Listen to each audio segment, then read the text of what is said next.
What is going on, guys? This is Dominic. I don't know. Just Dominic right now. I'm sure I'll figure out a name eventually, but this is my first video. My first, official video. I'm recording in my studio. Today we're going to talk about two things really quickly because this is, like I said, just a test run. First off, is Jay Lethal even still in AEW? That is a question that ponders, needs to be asked, ultimately. And I think the answer is yes. However, I think that we probably won't see him on Dynamite probably ever again. I think that one little match he had with Sammy Guevara was pretty freaking sweet. And I think that's all we'll ever get. I could be wrong, Ultimately, it's speculating. I don't have any insider information. I'm just a fan, first and foremost. But he has been booked for a Ring of Honor show, and, Ring of Honor is owned by Tony Khan, who obviously owns AEW. Right, so I don't think it's anything where he's fallen out with Tony Khan or something like that. I think that it is just maybe they decided, hey, you're not really suited for Dynamite. You can go back to Ring of Honor and you could just do something there with other people. Because I think they're going to gear up to build Ring of Honor up to a top tier show. Again, no one knows what they're going to do. They've got that card for Super Card of Honor, which is amazing. And they've got a lot just going for them. They've got great talent. They've got Dragon Lee. They've got Roosh. They've got Jonathan Gresham. He's a freaking double champ right now. That's pretty insane. They've both AEW and Ring of Honor have a working relationship with New Japan, and AEW has just signed up to work a talent exchange with DDT. That's insane. On top of that, with DDT, eventually will come Tokyo Joshi Pro and Noah, which means we could see Mira Fuji versus Bryan Danielson. That's just a match. Give me that. Just make that a reality. Yeah.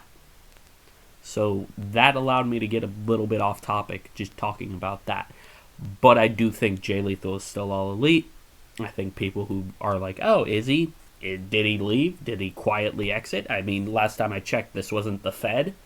So, no, he didn't quietly exit. I think that he's going to do some stuff in Ring of Honor probably. He might even just, given his age, he might morph into a road agent similar to Christopher Daniels and just work indie bookings. Nothing wrong with that. Christopher Daniels does it, as you can see right here. Right here. Defy out of Seattle, Washington. Great company. Hopefully, AEW continues their whole spiel with them. But Christopher Daniels is the champion there. So, if Jay Lethal wants to go and do that and go be champion of some company in, New Jersey or something like that, I don't see a problem with it, realistically, and I don't see why Tony Khan would. Also, if he just shifts out of the wrestling role and lets people like Swerve, Tacoma, Washington's own, come and, do his thing and not take time away, because ultimately I think that's what AEW does really well. Some people are going to complain and say, oh, well, Bryan Danielson and CM Punk shouldn't get as much time as a Hangman or a Kenny's not here right now in AEW because he's hurt, but Kenny Omega is another example where it's he once Bryan Danielson and CM Punk came along, his time kind of got cut in half. And also it kind of seems that way with TNT title reigns and storylines. They kind of get cut in half just to make way for whatever it is that Bryan Danielson and CM Punk want to do. Nothing wrong with that, because the last two programs we've gotten from both people have just been amazing. MJF versus Punk, killer. Punk versus Darby, killer. Bryan Danielson versus Jon Moxley, my God! Oh, that tag team! I'm very excited for that. You know, that the potential of that faction is just really cool to me. I want to see what that's all about with William Regal and them. Maybe New Japan brings old Zack Sabre Jr.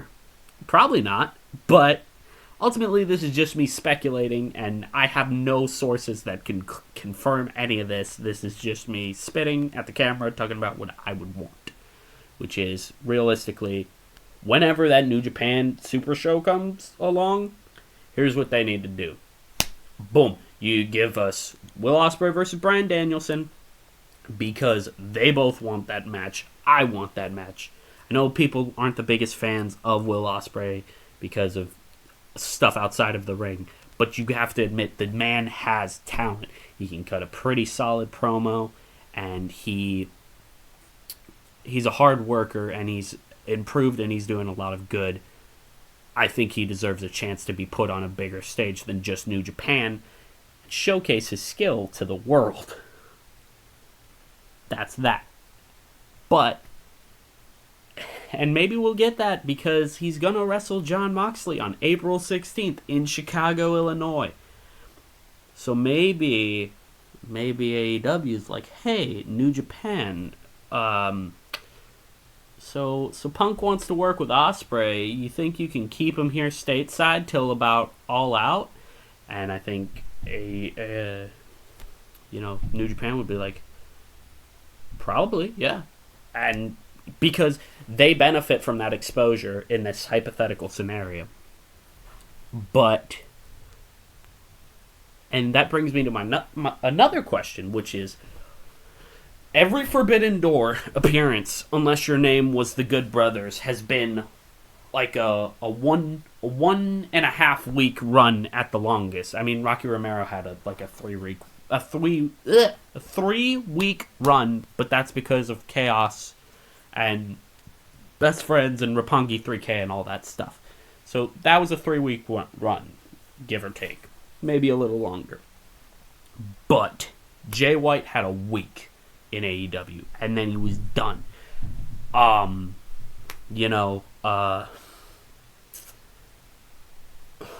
Ishii had one night. Ren Narita had one night. Actually, Rocky Romero's been there the most times out of the Forbidden Door guys. Aerostar, one night. And that's unfortunate, because he's very good, and I'd like to see more of him on my TV. But then you've got,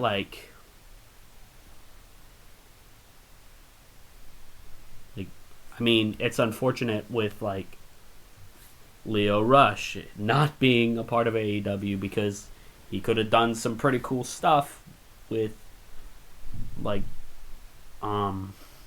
don't know, Darby Allin. That would have been awesome. Give me that. We're not ever getting that. It's pretty cool that Brian Cage is re-signed. I think personally he'll become the new muscle of the Pinnacle. I'm not going to give you reasons why. I just think that's what's going to happen. Or maybe Miro. I just think no matter what, they're going to get someone to equal out to Wardlow, and I don't think we'll see that person, whoever it is, probably until Double or Nothing, if I had to guess. I think that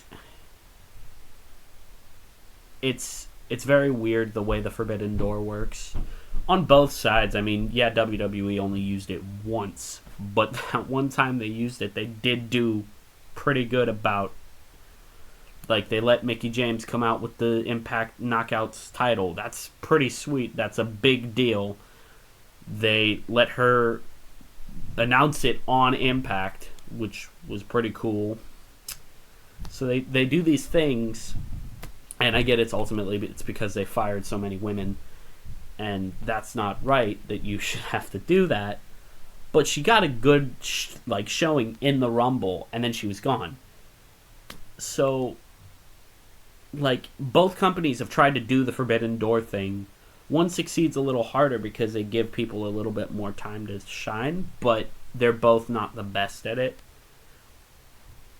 Ultimately, I'd love to see that change over the course of the years that AEW runs, and WWE too, because maybe, I don't know, maybe they'll work out a deal with not MLW, but maybe let me think about this. Maybe, I don't know, like an AAW or something. Maybe Impact. Something like that. I could see that being a possibility. We'll see. Cody Rhodes is probably going to debut next week. That's pretty insane. I think Raw could definitely benefit from potentially Cody Rhodes and Gable Stevenson coming in at the same time. I think that's a well-needed shot in the arm for WWE as a whole, because honestly, though Roman Reigns is doing good on SmackDown, you don't really got anything going on Raw. You have Raw has become basically what NXT 1.0 was to the other two shows, which is, hey, you want good wrestling? Go to Raw. Go watch Raw. You'll find something you like. You'll see maybe Finn Balor having a match with Austin Theory, and it'll be good. And you'll see RK Bro versus Alpha Academy, and it's good. But you'll also see on the same show, you'll see people chicken fighting, which is, that's people want to talk about DDT setting wrestling back with the giant panda and all that fun stuff. Chicken fighting, I feel, is worse than someone wrestling in a giant panda suit. I mean, personal opinions and everything, and it all depends on who you are and what you think is funny, because comedy is subjective. Ultimately, this is the truth. However, by saying comedy wrestling sets back wrestling, having it on both shows, having it on any show, and then saying one is funny and the other one sets wrestling back, that's kind of a double standard. I mean, it's not like these are hard things to understand. Ultimately, this is just my opinions, and if anybody sees this, maybe y'all will see this. I'll probably promote it on my Twitter. Get, 30 people to watch it. Promote it on my Instagram, stuff like that. Send it to my friends. Get people to watch it. Hopefully they'll watch it and enjoy it and be like, oh yeah, good job. They won't know what the hell I'm talking about, though. But I've got a couple more things that I want to rattle off. Roxy just signed with WWE. It's a great signing for them. She is very, very talented. It just contributes to that young women's division that they're building. Her and Indy Hartwell, Cora Jade, and bollocks, I guess EO will probably, no, I don't guess EO, definitely EO will probably be the top women's stars in a few years, unless they all get released, which, you can never really predict anything when it comes to WWE, because, you could think, oh, this guy's gonna be a star. Next thing you know, hey, you're released, or hey, your name is Butch, because you can't trust WWE and what they do. Not saying don't support the product, because the product can be good. Not saying don't play the game, because the game is very good. Not saying any of this, not trying to be a mark for one side or the other. I'm trying to be very impartial. However, the times I do watch WWE programming, I watch NXT 2.0, and I try to watch a little bit of SmackDown. It is a chore to get through SmackDown. It is definitely a chore to get through NXT 2.0.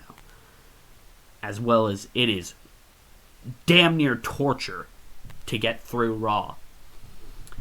And, I'd love to see an episode of Raw that isn't like that, because sometimes they're really good. Sometimes they don't put me to sleep, but the 3-hour time that it is, and for me, because I'm on the West Coast, that is, I have to wait until 9 o'clock. When it is 9, I have school in the morning. I have work sometimes. It doesn't matter. So when it's 9 o'clock, it's 3 hours long. That goes until midnight. I can't do that. That is too long. If the product was better, I could justify it. Hell, I stay up for Wrestle Kingdom every year, the full 5 hours on both nights. I do it for any New Japan show because I know the quality is going to be good for the wrestling. I don't really know what's going on story-wise because I don't speak I don't speak Japanese, and I don't really follow the storylines. Like, I don't watch the Road 2 shows. I just read about them on, Twitter. And if something happens, like Bullet Club turning on someone, I'm like, oh, okay, that happened. But, ultimately, that is how that all works. But when I watch NXT 2.0, I either find myself enjoying it because the in-ring work is very good, or dying inside because the attempts at comedy are so cringe that they're like one of those things. They start off funny and you're like, haha, no maidens, lol. With Briggs and Jensen, and you got him oh, I've never even been with a woman. It's terrible. It's super cringe. It's relatable for a good amount of wrestling fans, myself included, but that's what it is. So you've got him doing that, and it's kind of funny, and you've got them making the innuendo jokes, and you've got Idris Enofe and Malik Blade swooning after Toxic Attraction, which is pretty funny too. But then you've got Cora Jade setting up Scooby-Doo-esque traps, which is terrible. And you've got Dolph Ziggler as your champion. That's a choice. It's not a good one. It's quite the opposite. You have put... I know people gave a lot of crap to WWE when they put the NXT title on Finn Balor. And I get it. But the thing is, right, Finn at the time wasn't being used. They wanted him in NXT. They needed him to boost ratings. This is how you boost ratings. I get they're doing the same thing with Dolph Ziggler. The thing is, Dolph Ziggler isn't capable of having the same level of match that a Finn Balor is capable of having. That's my personal opinion, ultimately. But I just realized I say ultimately a lot. Maybe that's my name, Dominic Ultimate. Actually, that's not bad. There it is. Name. But Ziggler was the wrong person from that tag team that should have won the NXT title. Should have been Bobby Roode. Here's why. Right? Realistically, Bobby Roode has got some sort of history with Braun Breaker's uncle, Scott Steiner. Maybe you heard of him, the big bad booty daddy, Steiner math, all that good stuff. So that's who should have won the title, and ultimately who should be the one who gets beat. But WWE didn't think about that because they don't use logistics. Hell, or even what you could have done, right, is you've got You got this young heel. He's pretty good. Some people say he's like Miz. Some people call him Diet MJF. You know what I call Grayson Waller? Entertainment. Because dude knows how to get heat, and he's solid in the ring. And he's gonna be a star. Like, same way I feel with like Austin Theory. He's gonna be a star.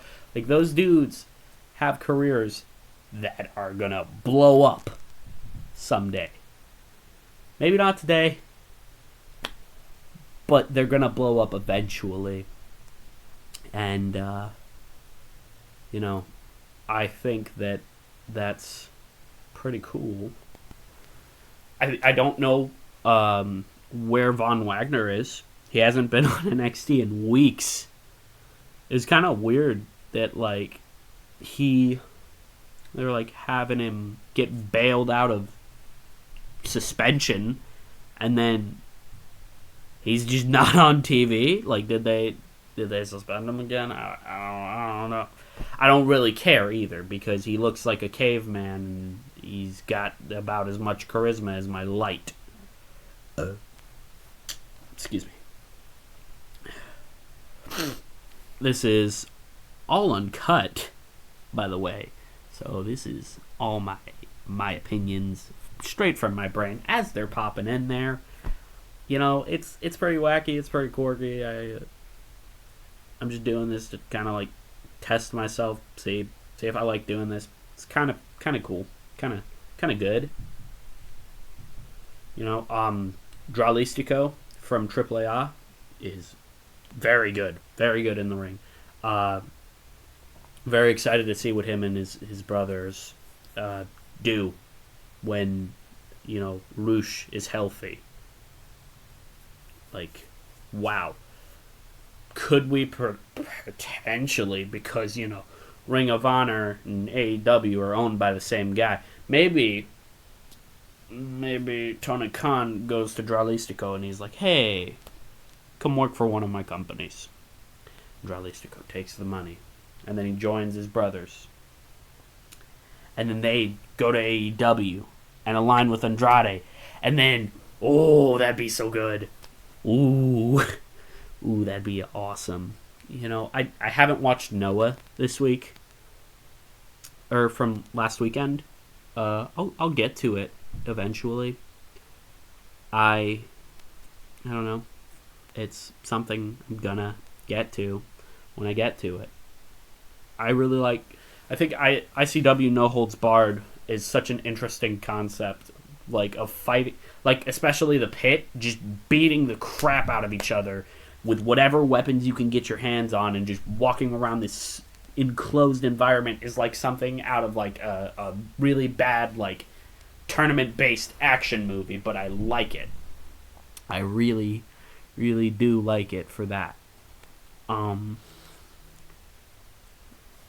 Like, it's got Akira and Brandon Kirk, and I'm sure I could think of some more names. I'm honestly kind of going down on like energy and slowly getting more sleepy.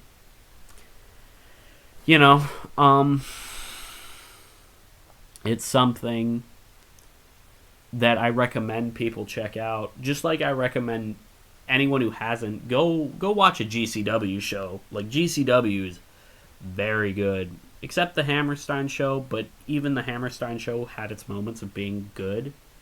And like, one of the more fun matches to me was Effie versus Jeff Jarrett. I really liked the comedy in that match. And yeah. GCW is where I first found out about like Nick Wayne. And then I found out, he's from where I'm from. And I was like, and he's younger than me? That all destroyed me mentally. Because I was like, what? He's the same age as one of my friends? That's crazy. And then he gets signed to an AEW contract when I'm at a Defy show. And it's like, well, damn. Shout out to you, my guy. Good on you. And then he has a, after getting signed, he goes and has a killer match with Swerve. Like, I live for stuff like that. Because when me and my dad were at the show in Seattle, no one knew. No one knew that Darby Allin was going to come out. We knew something was going to happen because because it was an anniversary show, and usually something big happens on anniversary shows for most things. And we didn't know it was going to be that big, because 1 second he loses to Christopher Daniels and we're all bummed and everyone's getting ready to leave, and then Midnight Heat and Levi Cooper storm the ring. And then Darby Allin's music hits. And everyone is like standing up, freaking out. I have video footage all over my Instagram of my hand shaking like this. I'm trying to get it to be sturdy. And it's just like this. Freaking out because Darby Allin is coming out.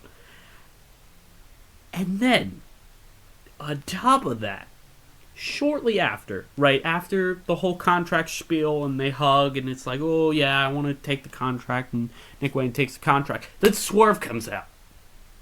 And you didn't think the crowd could get louder, but it did. And everyone is singing Shaka Khan at the top of their lungs, and it's amazing. It's such an atmosphere. It's a vibe. But I digress, because that is what makes wrestling so enjoyable. Fun little story about me and Darby Allin. I met him at my first Defy show I went to. And I didn't know who he was, because at the time I was really only watching like NXT and Ring of Honor. That was what I watched. Oh, and New Japan. But anything outside of that, like I didn't watch Evolve, I didn't watch CZW, I didn't watch any of that. Or Wrestle Circus. Nothing like that. And he's sitting there and he's dressed up like the Invisible Man. Which really confused me, because I was like, oh, is this dude's gimmick? Is the Invisible Man? And me and my dad, we walk up to him and he's like, oh, Dominic, do you want to shake Darby Allin's hand? And I was like, I don't know who he is. And he looks at me. And he's got his glasses on, but he looks at me. And he's like, you don't know who I am, but you will. And that will forever stick with me, because 3 years later, he signs an AEW contract. And it's mind-blowing to think about, because on that same show, Cody Rhodes was there. Red Dragon was there. Davey Boy Smith Jr. was there. Leo Rush, Davey Richards. That was such a good show. The Lucha Bros were supposed to be there. They didn't make it, but they were supposed to be there. Obviously, Shane Strickland was there, because Washington. And yeah. So getting to do all of that was crazy. And it's meeting Darby Allin is something that'll forever stick with me, because of the fact that it was you don't know me, you're right, but you're going to. And then he goes and has this awesome match with Davey Richards. And it's just great. I don't know what else to call it, but it was great. But it's not my favorite match I've seen live, because my favorite match I've seen live is Will Ospreay versus Amazing Red from the Super J Cup 2019. That match, whoo boy, is amazing. And I had already been a Will Ospreay fan from his small appearances in Impact, and I was like, oh, okay, I like this little flippy guy. But then he evolved from that. And I got to see him evolve from that. And that match and his feud over the Never Openweight title with Kota Ibushi is what really, to me, solidified him as being one of my favorite wrestlers. Is because he goes from being this flippy guy, then he brings out the hidden blade. And then he goes a whole nother level very much pun intended, with his Wrestle Kingdom stuff. He's on another level. And he wrestles Hiromu Takahashi, and that was his last juniors match. And that match was insane. Like, anyone who hasn't seen that, go find it. Go watch it. It was amazing. And you knew it was going to be amazing, but you didn't know it was going to be as good as it was. Shortly after that, right, he wins the Rev Pro title, hasn't lost it, which is crazy. Brings out a new belt, which is like built for a giant. It's crazy looking. Maybe one day if I know how to put pictures into my thing, maybe I'll put it in there somehow. But then, obviously COVID happens and he goes away. He loses to G1, turns heel on Okada, wins the New Japan Cup the following year. Everything is right with the world. It's crazy. He hits Oscutter on Bea Priestley. She's never seen again. She becomes Blair Davenport. And is doing good stuff in NXT UK, but she's hurt right now. So, T's and P's for that, which means thoughts and prayers. But then you've got him wrestling Kota Ibushi at like 4 in the morning my time. I don't know what time it was in Japan. But when he hits that hidden blade, and then he hits the knee strike, and then the Stormbreaker, I screamed so loud that it probably woke up my whole household. And that's pretty crazy. And I was just like, damn, this dude is on the level of Kenny Omega. Because that's just how I feel. He rarely has a bad match, and the bad matches he has isn't a credit to him. It's a credit to whoever's in the ring with him. If you can't get a good match out of Will Ospreay, I don't know what to tell you. It's the same with like people who can't get a good match out of Kota Ibushi. Kota Ibushi got a good match out of a blow-up doll, and you can't get a good match out of him. It's like, I don't know, maybe you're in the wrong profession. Like, again, fan perspective, all that, wrestler, fan, or my bad, it's more like wrestler, fan, just like Booker, fan, And these are things that we have to take into account on all sides because of the fact that you can like a wrestler, you can love a wrestler, they can be your favorite person.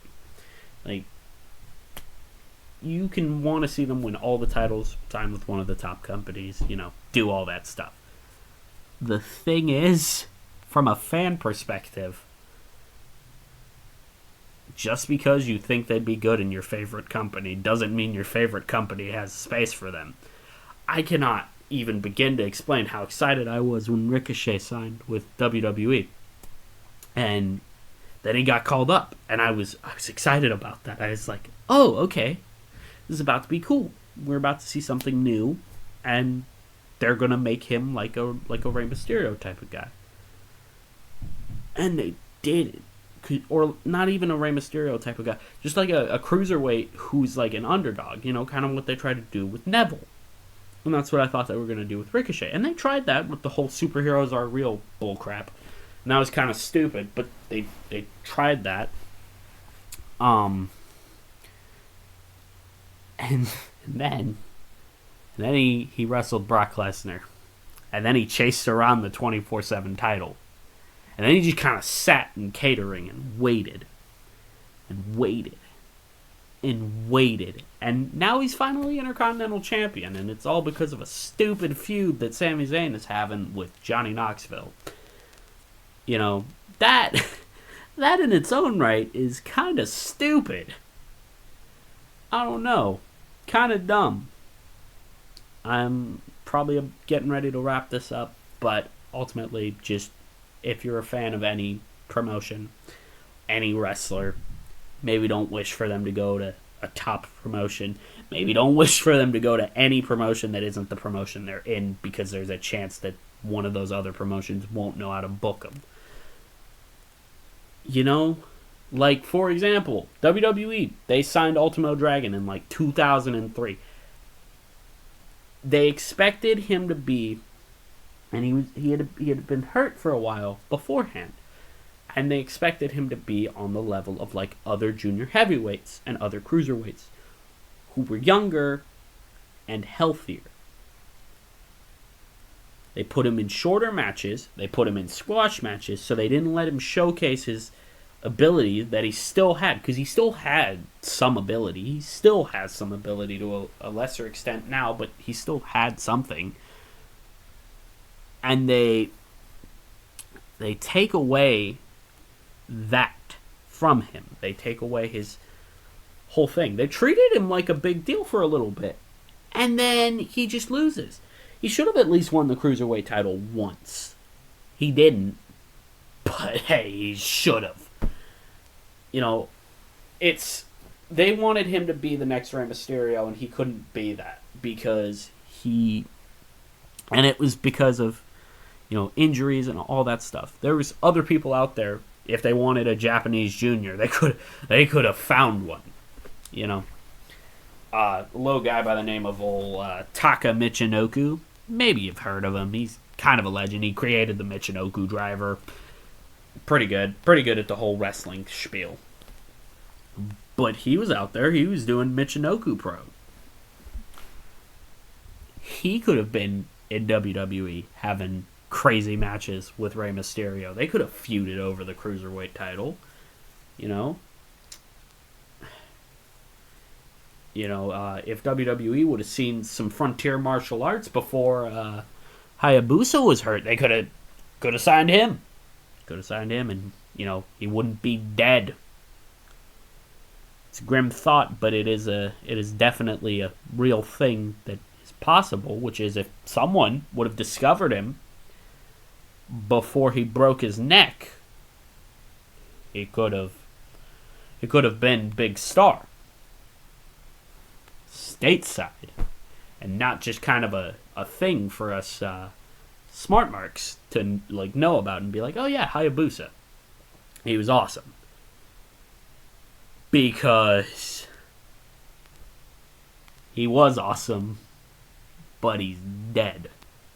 And the thing about that is that if someone would have signed him away from FMW, maybe he wouldn't have died. It's an asinine statement by me, I know, but just think about it realistically. Maybe he doesn't hit the moonsault in the ring and go, ooh, doo, doo, doo, doo. What? Because that's what happened. Like, go watch the video. That's what happens. He runs, he jumps off the rope, and he just kind of goes splat. It's unfortunate to describe it like that, but that's the best way I can describe it. He's one of my favorites ever, and I've only ever seen his footage from, like, him wrestling from the perspective of now. And same with, like, Dynamite Kid and Tiger Mask 1, all of these people. And Owen Hart and Chris Benoit and Eddie Guerrero. These are all people that I had seen after they've already passed. And with Chris Benoit, it's like, I appreciate his in-ring work. Obviously, horrible what he did, but his in-ring work is top-notch and feels like a must. I know I've heard a ton of wrestlers who I listen to, who have given, who I look up to, and who have given interviews, and they talk about like people who influenced them and who they like to watch a lot of footage of, and like a lot of the four pillars. So like Kawada, Tao, Misawa, Kobayashi, like those guys, they come up a lot. And like Muda and Chono and Liger and I don't know, someone else. Can't really think of them. But like they like to list those people off as people who are like influential, and like Chris Benoit and Dean Malenko and Eddie Guerrero, and Owen Hart. These are names. Jericho. Punk. These are people who are listed very frequently by a lot of people as kind of must see to like study and appreciate the in-ring work. And one day I'd hope to like get in the ring. It's probably never going to happen, realistically. You know, maybe. Never say never, I guess, but probably not. And if it does, when this is all posted on YouTube and in like 5 years' time, if I'm signed to a contract, hey, future Dominic, what's up? What's up? Maybe you got a crap ton of fans. Probably not. You know, because ultimately you got to be a realist with yourself, and even if you have these dreams, you can't really succeed with them. Well, you can try, but realistically speaking, if you're at one point in your life already, it's not very likely. That's just my perspective. I'm kind of a Debbie Downer, but I'm gonna end this here soon. Probably give it another minute. So